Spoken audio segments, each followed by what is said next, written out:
ശ്രീ ചെറിയാൻ വിൽപ്പൻ സ്വാഗതം. ഈ സർക്കാരിൻ്റെ ഈ ലൈഫ് മിഷൻ പദ്ധതി വലിയ പ്രഖ്യാപനമൊക്കെ നടത്തി. ഇത് നേരാണ്? ലൈഫ് മിഷൻ പദ്ധതി പിണറായി സർക്കാരിൻ്റെ സ്വപ്ന പദ്ധതികളൊന്നാണ്. നവകേരളം കർമ്മ പദ്ധതി ആവിഷ്കരിച്ചപ്പോൾ ആ 4 മിഷനുകളിൽ ഏറ്റവും പ്രധാനപ്പെട്ടത് ലൈഫ് മിഷനാണ്. അതിൻ്റെ ഉദ്ദേശ്യമായി അന്ന് പറഞ്ഞത് ഭൂരഹിതരായ ഭവനരഹിതർക്ക് വീട് കൊടുക്കുന്നതാണ്. അതായത് ഭവനരഹിതരായ ആളുകളെന്ന് പറയുന്നത് ഭൂരഹിതരാണ്. പക്ഷേ യഥാർത്ഥത്തിൽ ഈ വീട് കൊടുത്തത് ആ ലക്ഷ്യമനുസരിച്ചല്ല. ഭൂമിയുള്ളവർക്ക്, പ്രത്യേകിച്ച് അവിടെ വീടുള്ളവർക്ക് വാസയോഗ്യമോ അല്ലാത്തതുമായ വീടുകൾ പൊളിച്ചു മാറ്റിയ സ്ഥലത്താണ് കൊടുത്തത്. അത് സംബന്ധിച്ച് ഇപ്പോൾ 5 ലക്ഷം പൂർത്തിയാക്കിയെന്നാണ് മുഖ്യമന്ത്രി പറയുന്നത്.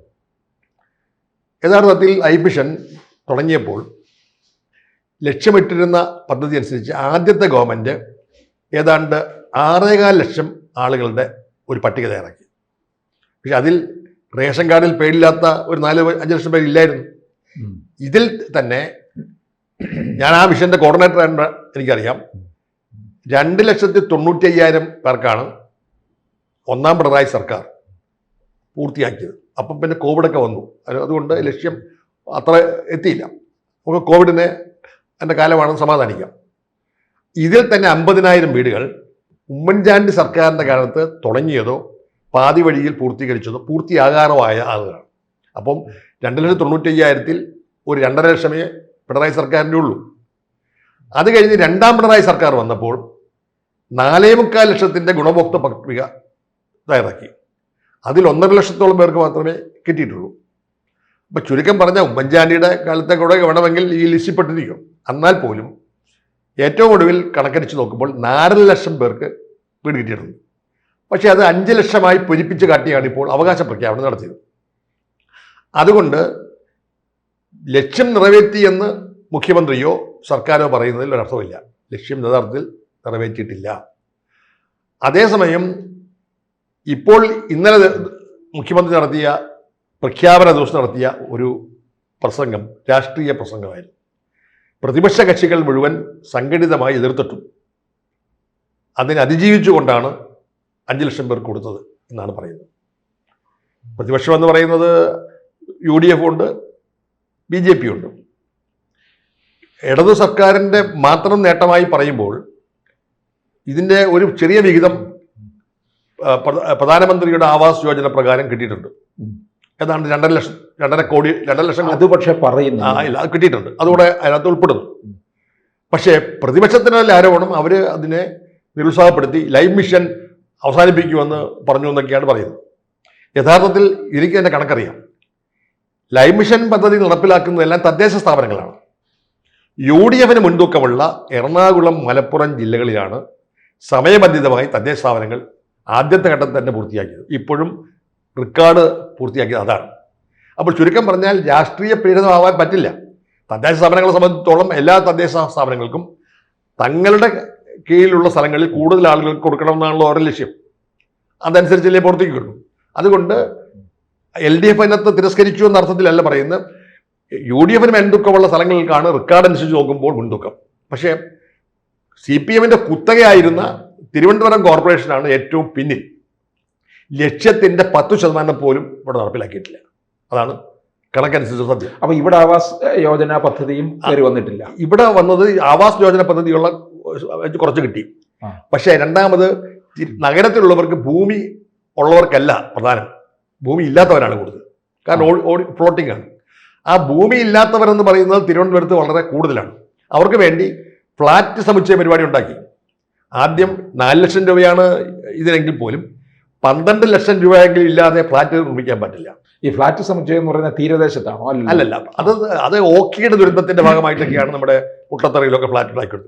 ലൈഫ് മിഷന്റെ ഭാഗമായിട്ടുള്ള ഫ്ലാറ്റ് നിർമ്മാണത്തിന് ധാരാളം പദ്ധതി തയ്യാറാക്കിയെങ്കിലും അതിന് ഭീമമായ തുക കൊടുക്കേണ്ടി വരുമെന്നുള്ളത് കൊണ്ട് ആ പരിപാടി എല്ലാ നഗരങ്ങളിലും നാമമാത്രമായ ചില ഫ്ലാറ്റുകൾ ഉണ്ടായെന്നല്ലാതെ ഉണ്ടായിട്ടില്ല. അതാണ് സത്യം. പക്ഷേ ലൈഫ് മിഷന്റെ പദ്ധതി അനുസരിച്ച് നമ്മൾ കണക്കെടുത്ത് പരിശോധിച്ചാൽ സർക്കാർ ഇപ്പോൾ പറയുന്നത് 21,000 കോടി രൂപയുടെ പദ്ധതി നടപ്പിലാക്കിയത്. ആ 21,000 കോടിയിൽ 2500 കോടി എന്ന് പറഞ്ഞത് ഏറെക്കുറെ കേന്ദ്ര സർക്കാർ വിഹിതമാണ്. ബാക്കി ഇവർ അവകാശപ്പെടുന്നത് 18,500 കോടിയാണ്. ഈ 18,500 കോടി സർക്കാർ വിഹിതം, സംസ്ഥാന സർക്കാർ വിഹിതം എന്ന് പറയുന്നതിൽ യഥാർത്ഥത്തിൽ 45,000 കോടി മാത്രമേ ഉള്ളൂ സംസ്ഥാന സർക്കാരിൻ്റെ ബജറ്റ് വിഹിതം. ബാക്കി 80,000 രൂപ വെച്ചാണ് അതായത് നമ്മൾ സ്പ്ലിറ്റ് ചെയ്താൽ 4 ലക്ഷം രൂപയാണ് ഒരു വീടിന്. ആ 4 ലക്ഷം രൂപയിൽ 1 ലക്ഷം രൂപ മാത്രമാണ് കേരള സർക്കാർ വിഹിതം. ബാക്കി വരുന്നത് 80,000 രൂപ തദ്ദേശ സ്ഥാപനങ്ങളുടെ വികസന ഫണ്ടിൽ നിന്നാണ്. അതനുസരിച്ച് 3,600 കോടി രൂപയാണ് തദ്ദേശ സ്ഥാപനങ്ങളുടെ വികസന ഫണ്ടിൽ നിന്ന് മാറ്റിവെച്ചത്, നടപ്പിലാക്കിയത്. ബാക്കി വരുന്ന തുക ഒരു വീടിന് 2,20,000 രൂപയാണ് ആര് കൊടുക്കേണ്ടത്? തദ്ദേശ സ്ഥാപനങ്ങൾ കൊടുക്കേണ്ടത് ഹെഡ്കോയ്ക്ക്. ഹെഡ്കോയുടെ ലോണായി വാങ്ങി തന്നിട്ടുണ്ടെങ്കിലും 5 വർഷത്തിനുള്ളിൽ അത് തിരിച്ചടയ്ക്കണം. ഈ ബാധ്യത മുഴുവൻ ആർക്കാ? തദ്ദേശ സ്ഥാപനങ്ങൾക്കാണ്. ഇനിയും ആ പുതുതായി തിരഞ്ഞെടുക്കപ്പെട്ട UDF മുൻതൂക്കമുള്ള ആളുകൾക്കാണ് ഈ 5 വേറൊന്നും ചെയ്യാൻ പറ്റില്ല. ഈ കടം കൊടുത്തല്ലേ പറ്റുള്ളൂ. അപ്പം ലൈഫ് പദ്ധതിയുടെ അന്ത്യം കുറിച്ചു എന്ന് പറയുന്നതാണ് സത്യത്തിൽ. ഹഡ്കോ ലോൺ കൊടുക്കണം. അപ്പൊ ചുരുക്കം പറഞ്ഞാൽ ഇതിന്റെ ക്രെഡിറ്റ് യഥാർത്ഥത്തിൽ തദ്ദേശ സ്ഥാപനങ്ങൾക്കാണ്. അത് നേരത്തെ ആയിരുന്നെങ്കിൽ LDFനാണ് മുൻതൂക്കം എന്ന് പറയാം, ഇപ്പോൾ UDFനാണ്.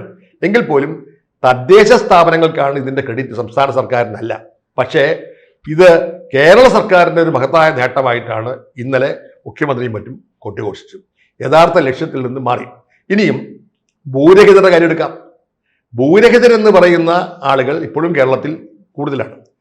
ഈ 2011 സെൻസസ് അനുസരിച്ചാണ് ഇപ്പോൾ കണക്ക്. 2011 സെൻസസ് അനുസരിച്ചാണെങ്കിൽ 80-85 ലക്ഷം കുടുംബങ്ങളാണെന്ന് പറയുന്നത്. അതിനുശേഷം എത്രയോ കുടുംബങ്ങൾ പുതിയതായി വന്നു. നമ്മുടെ ലക്ഷം വീട് പദ്ധതി അനുസരിച്ചുള്ള വീടുകളിൽ 50 വർഷം മുമ്പ് ഒരു വീട്ടിൽ ഒരു കുടുംബമാണ് ഉണ്ടായിരുന്നെങ്കിൽ ആ കുടുംബത്തിൽ നിന്ന് ഇപ്പോൾ 4-5 കുടുംബങ്ങളുണ്ടായി. അവരുടെ വീടെന്ന് പറയുന്നത് ചെറിയ വീടാണെങ്കിൽ അവിടെ നിന്ന് വേർപെട്ടു പോയി. ഇപ്പം ന്യൂക്ലിയർ ഫാമിലിയുടെ കാലത്ത് ഇപ്പോൾ ചുരുക്കം പറഞ്ഞാൽ കേരളത്തിൽ 1 കോടിയോളം കുടുംബങ്ങൾ ഉണ്ടാകുമെന്നാണ് ഒരു അനുമാനം. സർവേ വന്നിട്ടില്ല. അങ്ങനെ പറഞ്ഞാൽ തന്നെയും ലൈഫ് പദ്ധതി ഈ 80 ലക്ഷത്തിൽ 5 ലക്ഷം പേർക്ക് കൊടുത്തെങ്കിൽ പോലും ഇനിയും എത്രയോ ലക്ഷങ്ങൾ കിട്ടാത്തതുകൊണ്ട്. അപ്പോൾ ഇപ്പോൾ തന്നെ കണക്കനുസരിച്ച്, സർക്കാരിൻ്റെ കണക്കനുസരിച്ച് 13 ലക്ഷത്തോളം പേരെ ഉപഭോക്തൃ പട്ടികയിൽ പെടുത്തിയെങ്കിലും അതിൽ 45 ലക്ഷത്തിനെ കിട്ടിയിട്ടുള്ളൂ.